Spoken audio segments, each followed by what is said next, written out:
Let's sketch y equals x plus 1 times x minus 3. You'll notice that they are in brackets. So this is one way of showing a quadratic equation. If I multiply this thing out, then we'll get x squared minus 2x minus 3. Let's just write that down. So that's the other way of considering that. It's just that you can see that that actually is a quadratic. Right, there it is there. So we don't actually need that, but we'll leave it there. So to go ahead and sketch that, we need some intercepts. So I need some x-intercepts, some y-intercepts, and I need a vertex. So let's write down the things that we need. We need 1, x-intercepts, 2, y-intercept, 3, we need the vertex. So we'll go ahead and we'll work those things out. So let's start with number 1. We'll do that down here. And we'll go and calculate the x-intercepts. Now the x-intercepts occur when y is equal to 0. So if we look at the equation that we've got, oops, it's not quite what I wanted, which is x plus 1, x minus 3. So x plus 1, x minus 3. So if I set y is equal to 0, I'll put it over on this side over here, but that's what we've done. So we've set y is equal to 0 and we go ahead and solve that. Now this is just like solving a quadratic equation, which it is. And we can see that if I solve that, I get x is equal to -1 and x is equal to 3. And you can see that that's true because if I substitute -1 back into the equation, then we get 0. And that also occurs when I substitute 3 into the equation. So if I put 3 into it, we also get 0. So those are the two solutions or the two roots to our equation. So we can go ahead and actually plot those on our graph. And I think red is a nice color for a graph. So I can put x minus 1 there, and I can put x equals 3. So we know that the graph passes through those 2 points. The other thing to work out, what is the y-intercept? So 2, we get a y-intercept. There's only one of these. And that occurs when x is equal to 0. So if we write out the equation and we substitute 0 in, I get 0 plus 1 and 0 minus 3. And if we multiply all of that out, we get y is equal to -3. And it sort of makes sense because if I look at the equation that I had up here, then you can see here is that -3, and that actually is that intercept. So we can go ahead now and plot that on there as well. And -3 is down here. So we're starting to see the shape of it a bit. Now, some students have tempted to go, oh, there's my parabola. We'll draw it on there like that. Well, that's rubbish. We're not going to do that. And that's what happens when you forget about the intercept. Excuse me. So not the intercept, the vertex. So the third thing is we're going to work out where, whoops, wrong color. The third thing is to work out where is the vertex, and that'll give us some shape. Now to find the vertex, you'll know that a parabola has got symmetry. And let's find green, I think is nice for that. And I need to find halfway, the halfway point between -1 and +3. Now, if I add those together and then halve it, then we get 1, okay, and that is halfway between. So -1 plus 3 is 2.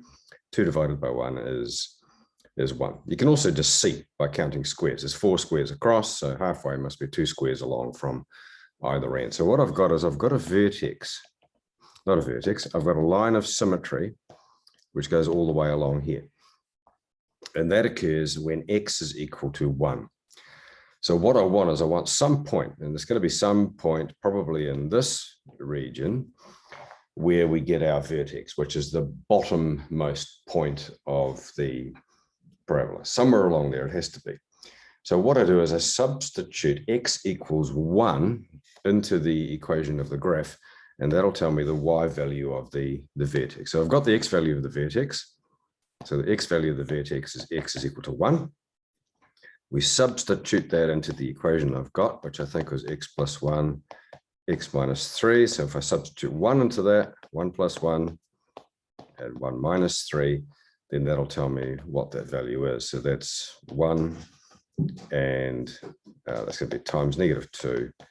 So I get -2 is that vertex that we've got. So we can plot that on there. So y is equal to -2, y is equal to -2. You can see you can write that as a coordinate, 1 and -2. There it is. We can plot that on. And -2. And that's completely wrong.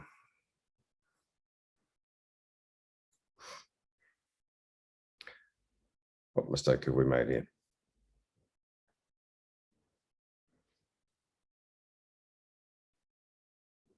Oh, you know what? I've just seen it. 1 plus 1 is 2. There we go. That was done. What a save. So we'll change that. There we go. I knew that wasn't right. So we'll do some fix-ups. There we go. And that is, thank goodness for there. Maths works after all. So we actually get -4. Let's change this as well. Got to be careful. 1 plus 1 is 2. So -4. And now this works a whole lot better. And I've got -4. So that's my vertex. And I said it's in that range. So we can put that on there. There's -1. There's -4. There's my vertex. Now remember, there's symmetry that works through this. So if we do that, we neatly draw through that point, and that's enough to sketch that parabola. It's a bit wonky, but you get the point. So let's look again at what we've done. So we have found the x-intercept here and here. We have found the y-intercept, and we found the vertex. Remember, that vertex again is that bottommost point, and there are 4 steps to doing it. So I think it'd be good for you to try one. So try this, and you can pause the video while you do it, and then I'll work through it again with you once you're done. So try this one. Wrong color. Still the wrong color. Over that. The right color. There we go. So try this one. One for you to try. Y is equal to x minus 1, x minus 5. So pause the video, do that now, and then once you're ready, come back and check your answer. All right, I'm assuming you've done that. So let's go through that process. Step 1, x-intercept. That occurs when y is equal to 0. So x minus 1, x minus 5 is equal to 0. And we can see there that x must be 1 and 5. Nice. So I've got that. 2, we want the y-intercept, which occurs when x is equal to 0 this time. So y is equal to 0 minus 1, 0 minus 5. And when we multiply those together, we get a y-intercept of 5. And lastly, we want the vertex. Now you could go ahead and plot those 2 points and you can have a look, but halfway, okay? So I'm looking for halfway between 1 and 5. And that's where that line of symmetry is going to be. So if I add 2 together, 1 plus 5 is 6, divided by 2 is 3, or you can probably just see that that's the case. And we can just work out then the vertex occurs when x is equal to 3. And then we go ahead and substitute 3 into the equation. 3 minus 1, 3 minus 5, 3 minus 1, you can be real careful here. 3 minus 1 is 2, -2. And we get a vertex occurring at -4. Okay, at y equals -4. So I've got a point that is 3 and -4. So I've got a number of points there, 3, 4, and where else have I got? X is equal to 1 and 5. So what we'll do is we'll plot that on this point, and we'll use a green graph this time, and we'll use the same graph. So what did I say? our X values are 1 and 5, so we can put those on. This is where that occurs. So it's 1 and 5. We've got a line of symmetry over here. The y-intercept, I think we said was 5, was it? Where did I find that? No. Go back over here. Yes, 5. Y-intercept is 5, so that's up there. And the vertex is -4. So we've got that point there. So we can go ahead and sketch those points through there. And we're done.